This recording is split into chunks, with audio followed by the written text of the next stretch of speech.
Hai, Desi di sini. Okey, saya nak komen sedikit lah mengenai satu isu yang agak panas jugalah. Di mana ada seorang influencer lah, berpengaruh. Dia juga adalah seorang penjawat awam dan seorang anggota polis.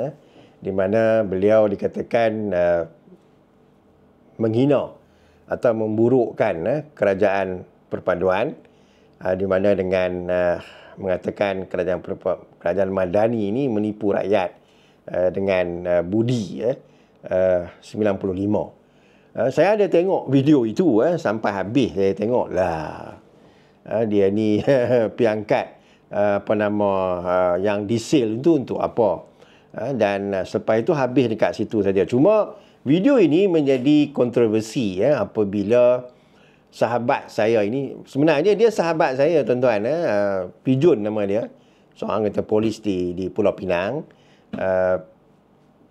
Kita kenal dia, saya kenal dia, saudara Pijun ni, masa saya menjadi viral apabila saya menyentuh satu event pemotoran anak muda di utara, dan saya menyentuh event yang ada rem ini.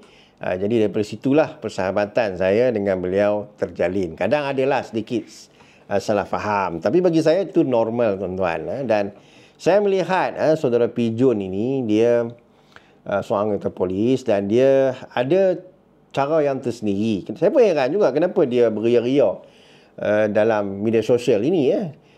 Dan yalah, dia minat pemotoran dan dia bergaul dengan mak-mak rempit.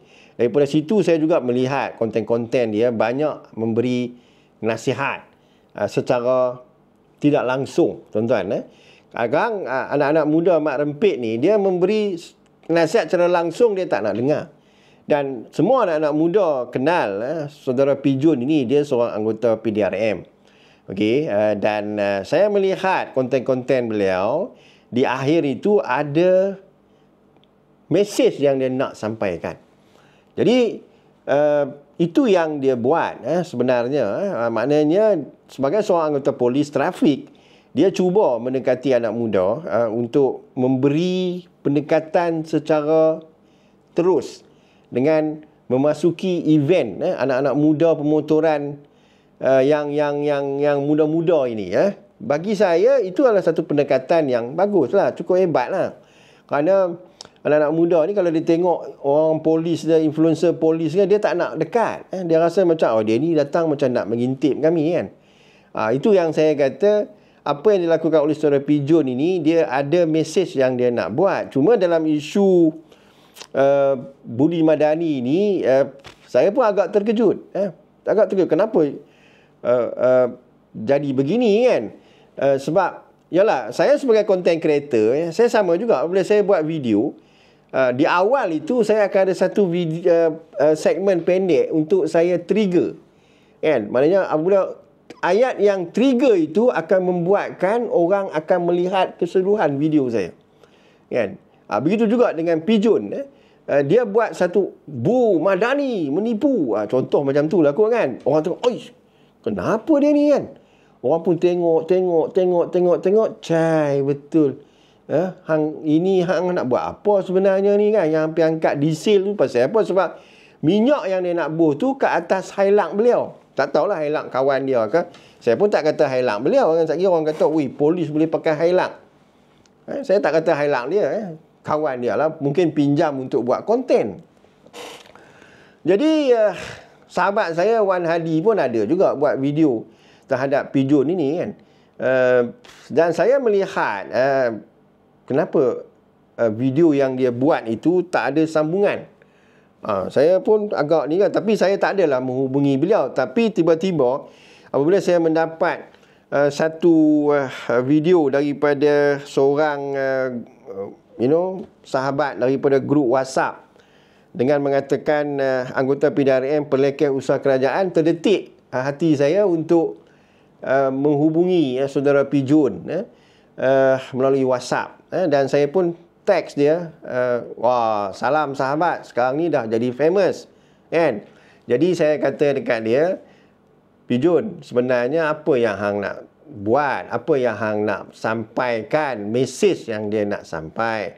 Jadi dia kata dekat saya, Datuk, sebenarnya saya nak buat satu video sebab saya tengok ramai yang tak faham mengenai budi madani, ya. Kenapa orang ni tak faham pasal nak buat harga minyak 199, jumlah liter, kena pakai IC. Lepas tu buat pula konten-konten yang yang bodoh, konten yang tak masuk akal. Jadi saya pun nak buat benda yang sama. Permulaannya itu saya buat macam benda yang macam marah kepada kerajaan Madani, kan. Bagi saya, betul juga, kan. Tapi sebenarnya saya nak educate. Itu video yang pertama. Video yang pertama itu untuk trigger. Maksud dia bagi tahu kat saya. Video yang pertama itu dia trigger, kan. Cuma dia kata dekat saya tak sempat pula nak buat video yang kedua, ketiga. Mungkin kekangan kerja dia, kan, dia tak sempat. Saya kata okey lah, kan. Saya kata itulah Pijun, kita yalah, dalam perkara ini saya faham sebagai content creator kita ada cara tersendiri, ya, untuk menyampaikan mesej. Tetapi sebagai seorang Pijun ni, dia sebagai seorang anggota kerajaan, mungkin orang akan menggunakan isu ini untuk mengatakan, weh, hang anggota kerajaan kenapa buat begini, kan. Cuma orang dah sedia maklum, saudara Pijun ini anggota kerajaan, dia seorang polis trafik, dan orang melihat konten-konten beliau. Saya sendiri pun terkejut juga. Lain macam. Macam mana pula anggota trafik ni boleh minat dalam konten creator, kan? Tapi itulah, dia cakap kat saya tu, saya tak sempat nak buat. Sekarang ni isu ni dah menjadi besar, dan saya sekarang ni pun telah akan disiasat. Jadi saya kata kat Pijun, perbetulkan balik. Ini bagai satu ujian, satu cabaran pada kita yang sebelum ini kita tak nampak lah kali kita terkena lah, kan, terkilaf. Mungkin saudara Pijun tak buat cepat-cepat video tu. Mungkin saudara Pijun dia nak bagi video tu naik dulu. Dia tak, itulah cakap, kan.